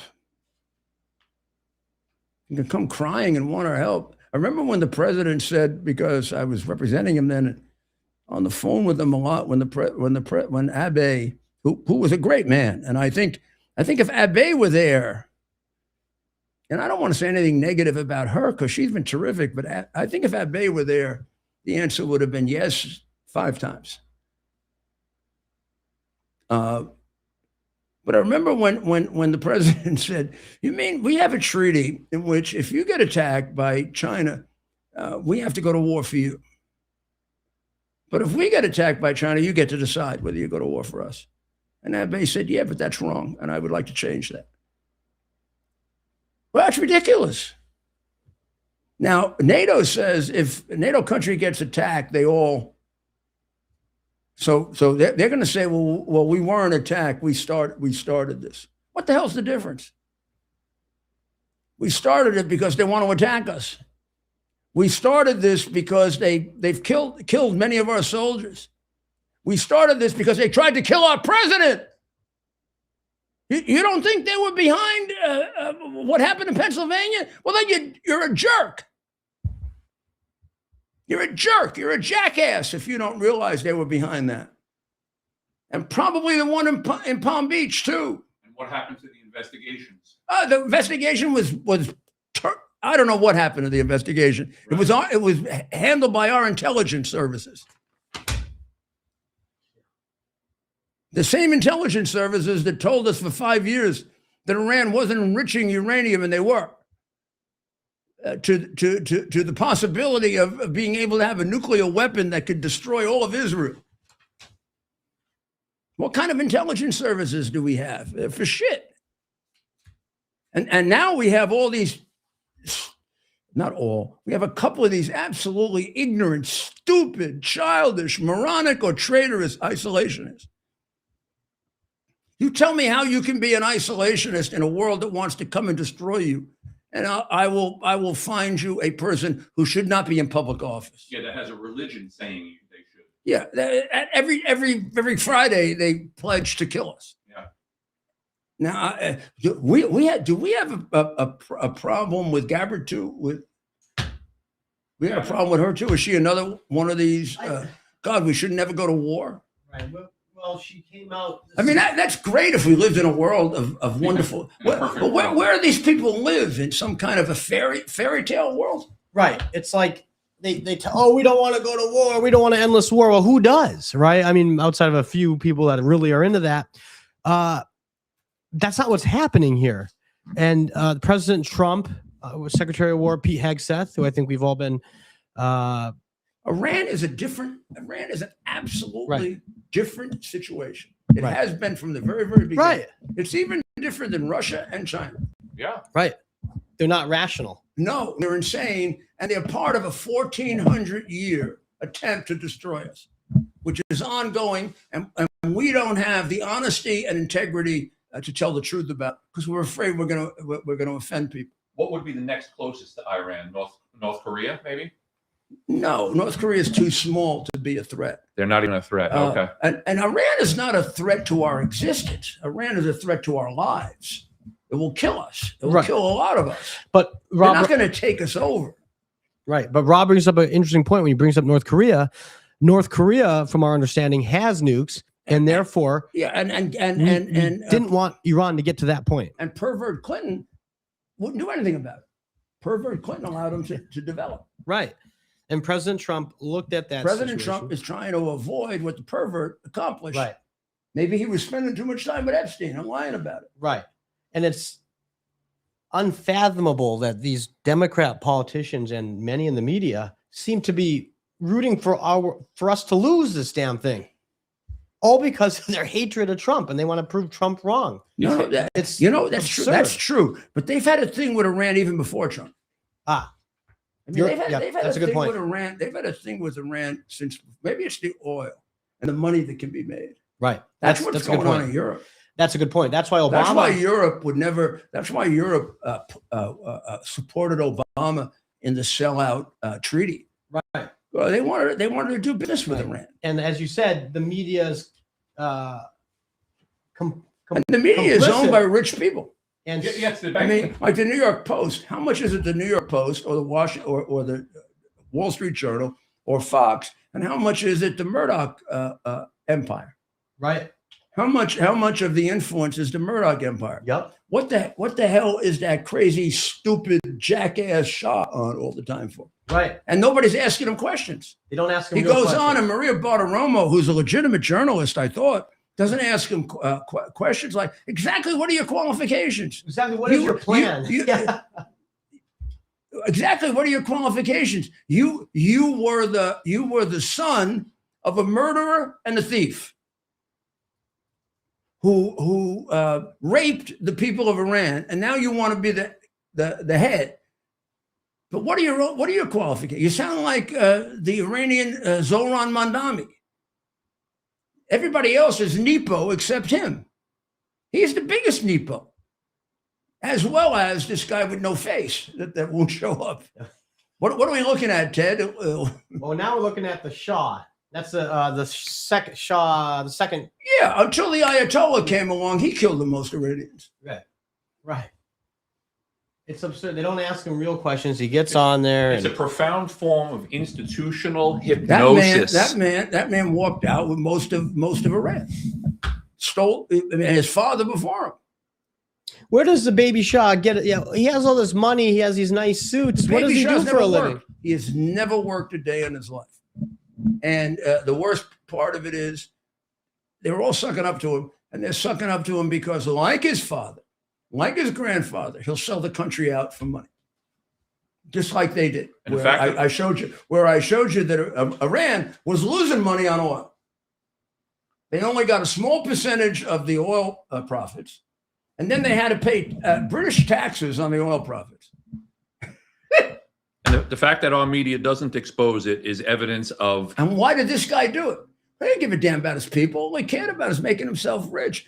This was a Cossack, lower middle class family that somehow struck it rich.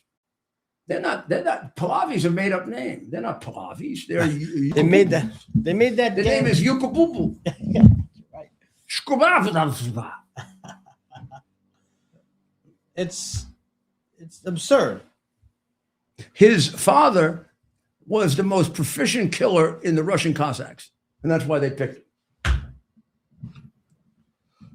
And he was a guy that suffered from coward. He was in the military, but he was a completely indecisive little shit. Right. Yes. This guy, right? And then this is his son. And his son is a useless.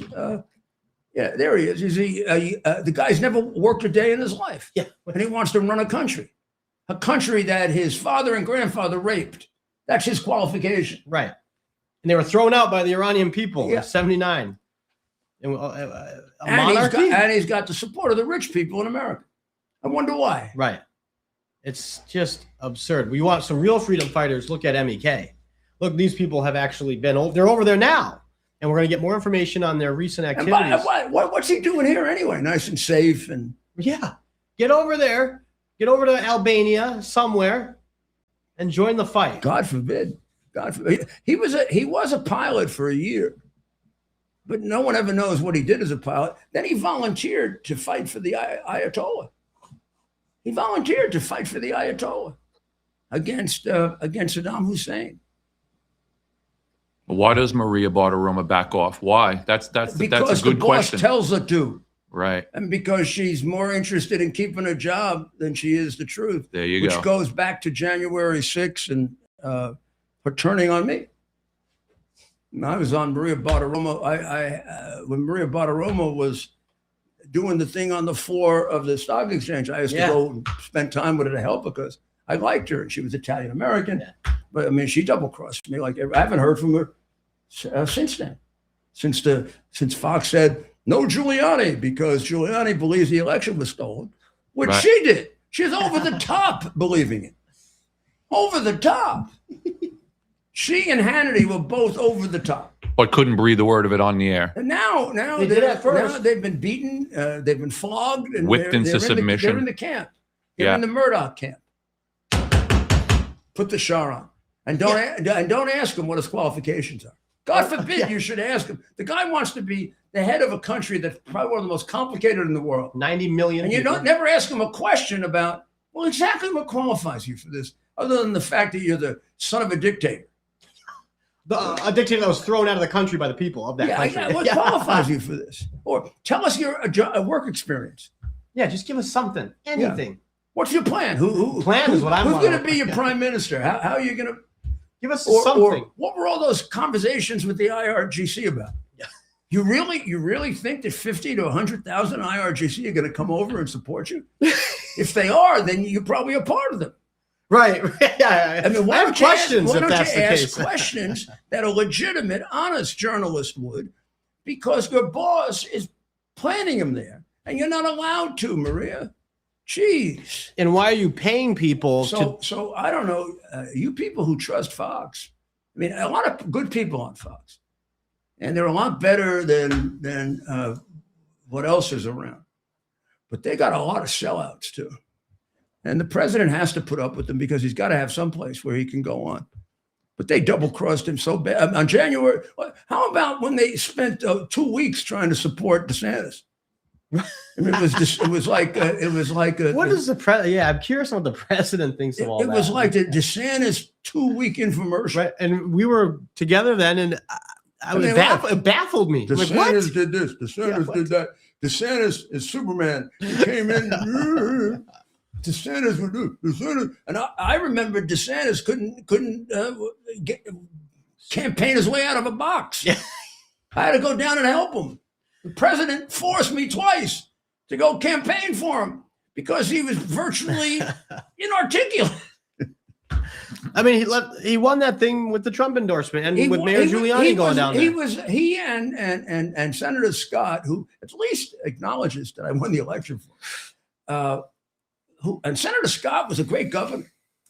Unbelievable record as a governor. He just couldn't campaign.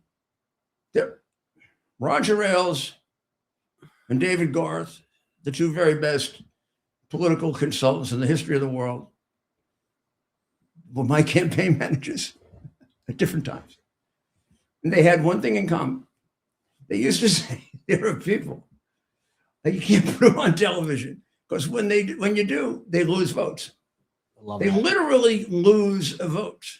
That's amazing. Nobody believes this. I think I've taught this, right? Like Kamala Harris. No, okay. But Garth figured a way around it. Roger never did because Roger actually always had smarter candidates. But Garth had some of they weren't even so much dopey as they were not very pleasant or articulate. Yeah, on TV. They actually were people I'm thinking of, I won't even mention them because it's not nice, but they actually turned out to be pretty good at government. I know what you mean. But like Scott did.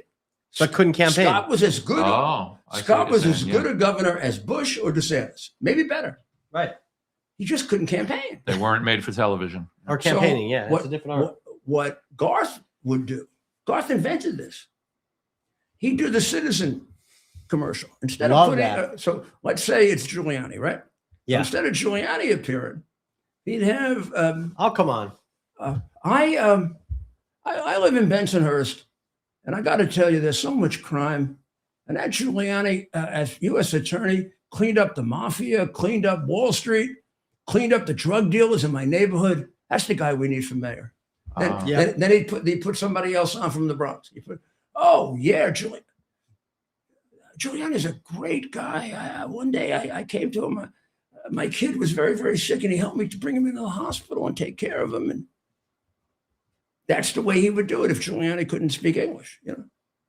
Well, nowadays I guess it's okay if you don't speak English because it's not. You can do what Baby Bunny did, or you can speak some other language because who knows? Maybe not America anymore. But I mean, the reality is that there are candidates that just aren't good candidates. And DeSantis is he can get very angry if he wants, but he shouldn't. He's a great governor. I think he's a great governor. Very little that he's done. There are always a few things you disagree with, but very few things that he's done I disagree with. A couple of things were bold and terrific. But he's a terrible candidate. He's even terrible articulating as a governor. He's boring. Mhm. There are people that just are boring. Right. I'm sorry. I mean, you just can't help it. Right. And it's unfair. I don't know. But a lot of people say that Thomas Jefferson wasn't particularly articulate, and of course, he was the greatest genius we ever had in the White House. Well, TV changed the game. But we didn't have TV then. JFK, Nixon, 1960. JFK, Nixon.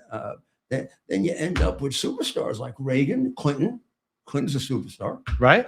communicator, and Trump, and even Obama in his own way. Well, that's the example of where TV and that fake, he's an example of But being slick, good on TV. Yeah, and Obama got the benefit of they loved him Oh my God. because he was black. He was the first Yeah, black yeah. Oh, candidate. I mean, he had a certain charisma that was built in because of DEI. and all that other yes. Oh my gosh. Yes, yes. Because there was a whole big gap in Obama. And it was the whenever he didn't have those damn things, and I used to count them with my wife. We used to count. He could do 30 in a minute.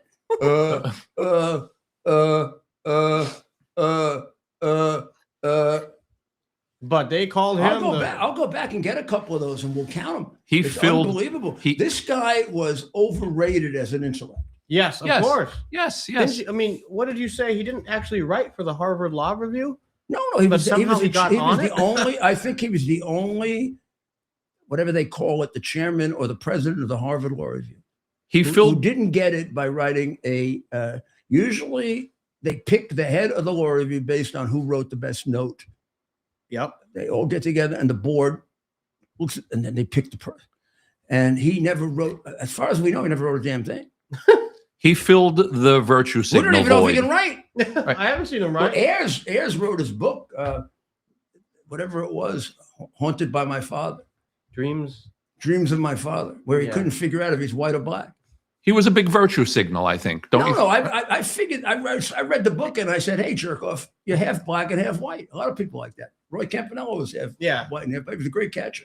But I'm sure. Maybe you could be great too if you could get your head together and, Right. and stop being an effing Muslim. Right. Right. The media back, and I was in high school at the Your, time, but your even real then, problem is your real dedication is to a religion that wants to murder people. he was, and magazines still mattered back then. That guy must have been on every magazine cover in 2007, Oh, and 2008. his wife is on Vanity Fair, what, 4 times, 5 times? But the one- How about the first stepmother on Vanity Fair? Jill, 4 times? Dr. Jill. Oh, yeah, real Dr. beauty. Jill is a real looker. Yeah. Woo! And Melania, they won't put on once. Mo- Maybe they finally did, but There's no comparison between the first stepmother and Melania. oh my gosh. In every the possible first way. Yeah. First stepmother wasn't so bad looking when she was screwing around with Biden. Well, that's why Biden left his wife. Yeah. Well, that's what the husband who died says, Mm-hmm. right? Yeah. Did he die or kill somebody? I don't know what he did. No, let me check that. He might actually be in jail. You're right. I was He's thinking in that when jail you for said something. She really picks good ones. I've always disliked her for one major thing. What First she did degree to Nate. murder. I know what it is. He was charged with Jill Biden's ex-husband, Bill Stevenson, charged with first-degree murder regarding the death of his second wife, Linda Stevenson. Holy smokes. Quite a family. They really get themselves involved, don't they? You Wow. you hated the way she snubbed her own grandchild. Navy. Little Navy. She puts out the stockings for the Biden family, another stocking for Navy. What a witch. Yeah. What a witch. The devil's in the Screw you, details. you little witch. Yeah. Whew. And she had to cover up the whole thing. I mean, she's got to have no respect for America to allow that senile asshole to run the country with his auto pen. Right. I mean, technically, every one of those damn laws are illegal. Remember, oh Joe, you got the question right. Like treating him like a patient. Well, Alzheimer's patients, which is what he is. thank you very much for coming and watching us on St. Patrick's Night. I know in New York, despite the fact that there's a communist, Muslim, extremist-loving mayor, the Irish and those who are all Irish today by wearing green, which you can become Irish like that, you just wear green, are having a good time celebrating a great saint who created a great country that's going to be redeemed once they get rid of this communist or whatever the hell he is that went to see the president today. Oh, did he? Because the country's become very, very left-wing. They're not going to support us either. But in fact, they didn't support us in the Second World War because of England. They sort of like were kind of a little pro-Nazi. Mm-hmm. But that really wasn't. That's not fair. They really weren't pro-Nazi. They were anti-Britain. Like anybody that could defeat Britain would be okay. Which created a real problem with the Irish in America, who were probably among the most patriotic of our immigrant groups. So that was an interesting battle between Ireland and the American Irish, or Irish Americans, or however you want to describe it. But St. Patrick is a great symbol and a great saint. The Irish are a great people. Oh. And you can march in their parade, Mayor Communist. You can march in their parade to honor them. You don't have to say, I'm marching the parade because it's not just honoring the Irish. You don't have to minimize the Irish. They're a lot bigger than you are, you shit. Mm-hmm. What the hell have you ever done for us, America? Did you ever fight for America, shithead? They did. Probably isn't an Irish family of any length in this country that hasn't sacrificed for this country. So when you have a record like that, you can talk, you piece of crap. Mm-hmm. And I'm surprised there wasn't more of a reaction to it. But he says so many things that one is kind of like you have to go analyze it. And he says so many things that are just obviously insane that one you have to interpret. Mm-hmm. When he basically says they should do away with the state of Israel, you can figure that out completely. Oh, there's Andrew when Andrew was running for governor. Yep. And or maybe that was when that's St. Patrick's Day 2022. Yeah, that was when Andrew. I thought maybe that was when Andrew's running for governor. You know where that is? You have any idea where that is? Rockaway. Rockaway. That's a very, very legitimate St. Patrick's parade. We ended up at an Irish family's gathering afterwards with my cousin, my cousin Ray Casey, right? And his family. We ended up one of those houses. Man, did we have a ball. I bet that was a good time. You got Guardian Angels out there. So that's the place that lost the second most number of people on September 11th per capita. Staten Island was the most. Rockaway was second. Filled with New York City police officers, firefighters. Now, heavily Catholic, heavily Irish. Unlike Bensonhurst, it's not turning into a Muslim community. Bensonhurst now, I hear some people are getting very annoyed because they were at 5 o'clock morning prayers being yelled out in bed. Bensonhurst was a traditional Italian and Irish community filled with Catholic churches, but the only place in Brooklyn I could count on. Now it's turning into a little mosque, big mosque. Everybody do. Oh!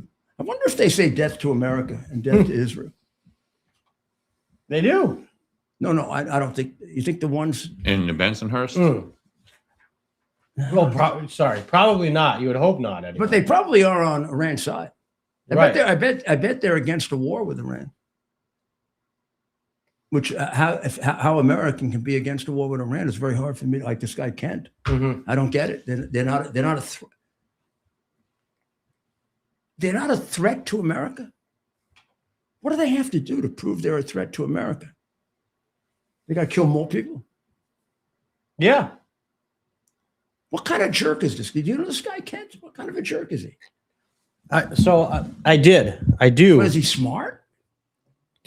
Look, I wrote for him. I know he was sort of a hero, right? He was he lost his I know wife. he lost his wife, but before that, wasn't he special forces or something? Yes. So he's a veteran. But then he lost his wife, and he became anti-war when he lost his wife. Right, when he supported Trump in 2020, and I had worked with him. And I look back at what I wrote with him. I wrote a bunch he of. must have supported him in 2024 too to get the job. Yeah, to get the job, and he ran for Congress in 2022. He ran twice. Lost twice. And so while he was doing that, so I guess we maybe we can conclude that's not a great candidate. yeah. Well, he's from Washington or Oregon. I forget which state. It was a tough.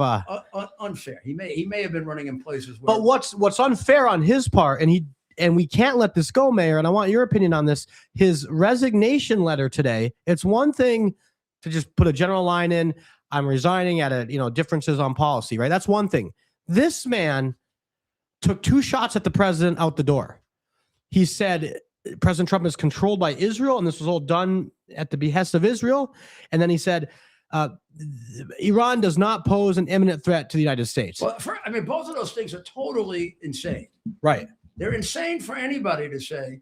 For anybody that supports Trump, they got to be completely insane. Right. First of all, Trump is not controlled by anybody. That's love him or hate the guy. I mean, if you can't figure out that, even if you hate him, the guy's not controlled by anybody. He's controlled by himself. Right. Yeah. Number 2, the second one is even crazier. They don't. What do they have to do to us to show this moron that they present a threat to us? And how could this guy have been sitting there for this length of time, responsible for our security, when he's so damn stupid? That's why I'm questioning some others in the security apparatus. How do you let someone like this? I mean, apparently he was pulled from classified briefings months ago because of fears of leaking to Tucker, thinking he was a leaker. Well, and the thing with Tucker Carlson put Joe Kent on a ton of times when he ran for Congress. Tucker Carlson gave Joe Kent a national platform by putting him on repeatedly on Fox News. Well, I don't know Joe Kent, and I don't know if he's got a brain or he doesn't have a brain, or if he got traumatized by his wife's loss or whatever the hell it is. But Tucker Carlson is a smart man, and what he's doing is really, really very, very concerning, because he has a certain following, and they do listen to him. And what he's saying is,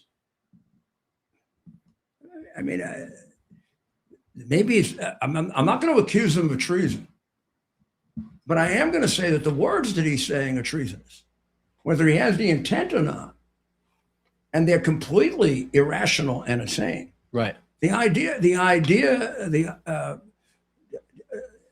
says things that are like crazy.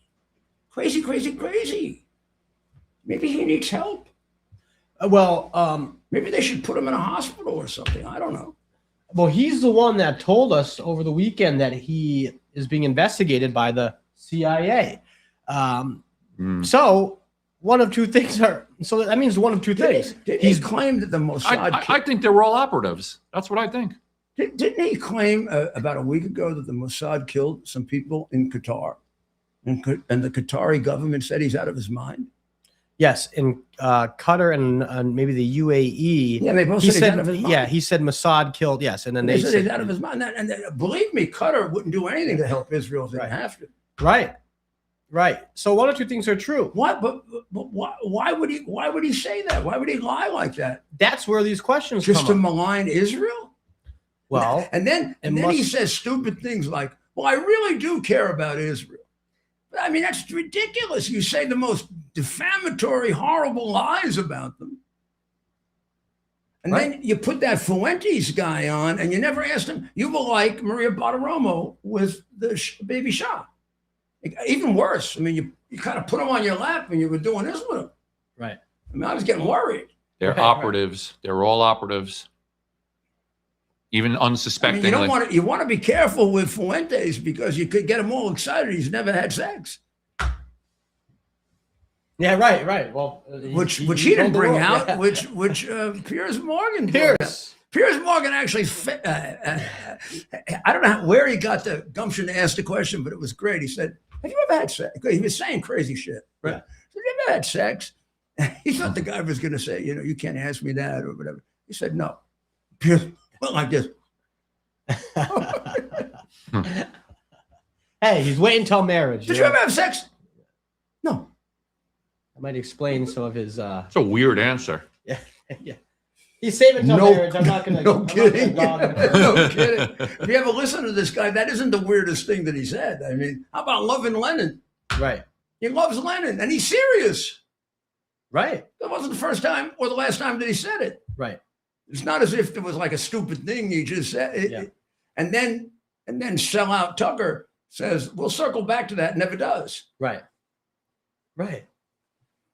Well, It's Until they can prove they're not, I say they're operatives.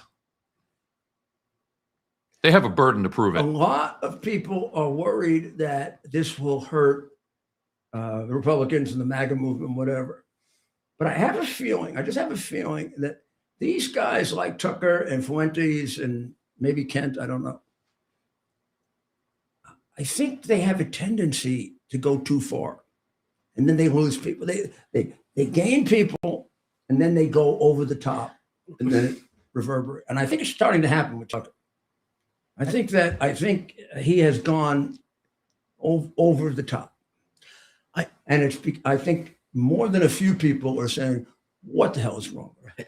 And Mayor, I think these guys and some of these folks, they overestimate their influence on the MAGA movement, right? Let's say Tucker has a million diehard followers, which I don't think he has. I think it's less than that. Let's say it's 1 million. Oh, that could diminish quite a bit if Trump decides to go after him. Right. But he's starting to. Trump's the MAGA movement. Yes, clearly. But even let's say he has 1 million, and he doesn't have that. He might have more than us right now. We have a few 100,000. Let's say he has 1 million. This is a country of 350 million people. These guys, Tucker, Megyn Kelly, they're yelling with each other over a few 100,000 people. Maybe 1 million, maybe 2 million. Yeah, it doesn't matter particularly if it goes against the grain the way he does. Right. The MAGA movement isn't split. 90% is squarely behind President Trump on the Iran issue, as CNN polling indicated. And even the 10% that aren't maybe big on this, they support the president in most other areas. And so this idea that these podcasters and that they have all this influence is just it's absurd. And again, let's say they have 5 million followers. This is a country of 350 million people. 5 million. I'm not great at math, but that's not a lot of people. Yeah, that's 1 or 2% of the country. Whatever. The point that I'm making is that it's going to. I think it's already turned on Tucker. Of course, yes. I think right now, if you were to take a poll of people, there are more people that think he's crazy. Of course. And I think people don't just think he's a right winger and whatever. But I think they're now starting to think he's crazy. Again, he told us this weekend that the CIA is investigating him. Charlie Kirk. There were people that liked and didn't like Charlie Kirk, but nobody thought Charlie Kirk was crazy. Right. They saw him as a real threat. They saw him as a real threat. They saw him but nobody thought he was crazy. Right. It's different when they start thinking you're crazy. They think he's crazy, or they think he's a traitor. Yeah, and he's starting to or face they think he's getting money. I mean, I have no idea. They think he's getting money from Qatar. Right. I mean, that people just say that. I've seen no proof of it, but he gets money from Qatar.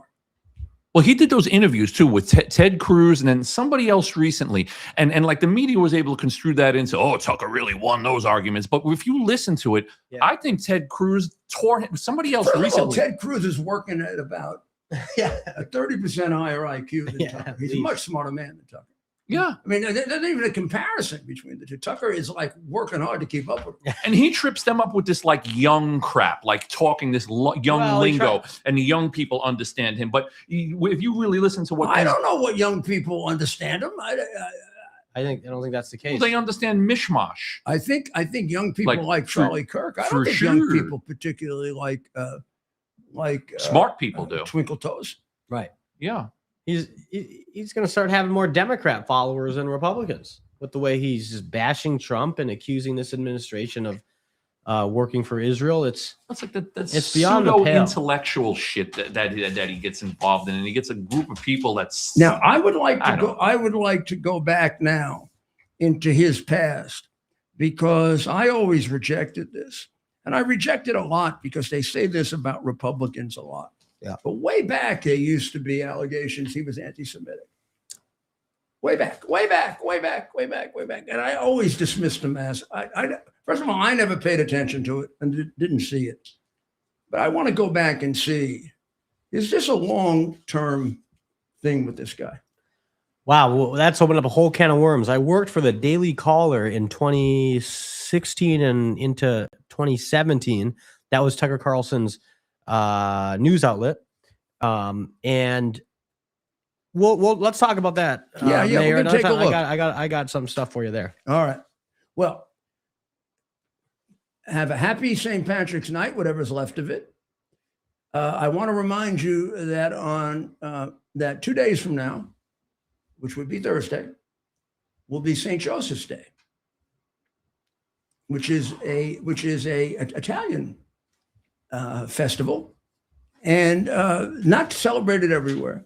Celebrated to such an extent in the city of Buffalo that it used to be a day off. Oh, wow. Largely because I have no idea how the Italians ended up with St. Joseph, who was Jewish, as a patron saint, but I think it was to offset March 17th. They figured St. Joseph's the biggest saint than St. Patrick, right? Right. But I don't know. No, he is. He because in most churches, right? Yeah. Most churches, there are two altars on the side of the main altar, and one usually has a statue of the Virgin Mary. The other one has a statue of Saint Joseph. So Saint Joseph is a big deal, but particularly Italian about it. Yeah, I don't know, maybe Anthony of Padua or right, one of those you could pick. You right. know, Saint Joseph. Yeah, I think Thomas Aquinas was Italian. You could pick Thomas Aquinas, you want a genius. right. Okay. So pray to St. Patrick tonight. Why not, right? Pray to St. Patrick tonight to help the people of Israel and to help the people of Iran, to help the people of Ukraine, to help us, the American people that are fighting, except for Israel, on our own. Our allies have betrayed us. Gosh, it reminds me of what happened to me after the President Trump thing. But to a country, and Ronald Reagan would always make this similarity between loyal friends personally and loyal friends in nations. He said, you don't have many. Boy, it's true. And pray for our president. This is very hard. It had to be very hard for him to ask for this help and not get it. Not that he needs it. Not that he needs it, but it has to be very disappointing. Very, very disappointing for all that we've done for them and all that he's done for them. Well, pray for him. We're lucky to have a great president at just the right time, and you work that out for us, God. Right. God bless America. We'll see you tomorrow night. Yeah.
the meadow. And when the valley's hushed and white with snow, then I'll be there in sunshine or in shadow. Oh, Danny boy, I love you so. It's our purpose to bring to bear the principle of common sense and rational discussion to the issues of our day. America was created at a time of great turmoil, tremendous disagreements, anger, hatred. There was a book written in 1776 that guided much of the discipline of thinking that brought to us the discovery of our freedoms, of our God-given freedoms. It was Thomas Paine's Common Sense, written in 1776, one of the first American bestsellers, in which Thomas Paine explained, by rational principles, the reason why these small colonies felt the necessity to separate from the Kingdom of Great Britain and the King of England. He explained their inherent desire for liberty, for freedom, freedom of religion, freedom of speech, the ability to select the people who govern them. And he explained it in ways that were understandable to all the people, not just the elite. Because the desire for freedom is universal. The desire for freedom adheres in the human mind, and it is part of the human soul. This is exactly the time we should consult our history. Look at what we've done in the past and see if we can't use it to help us now. We understand that our founders created the greatest country in the history of the world, the greatest democracy, the freest country, a country that has taken more people out of poverty than any country ever. All of us are so fortunate to be Americans. But a great deal of the reason for America's constant ability to self-improve is because we're able to reason, we're able to talk, we're able to analyze,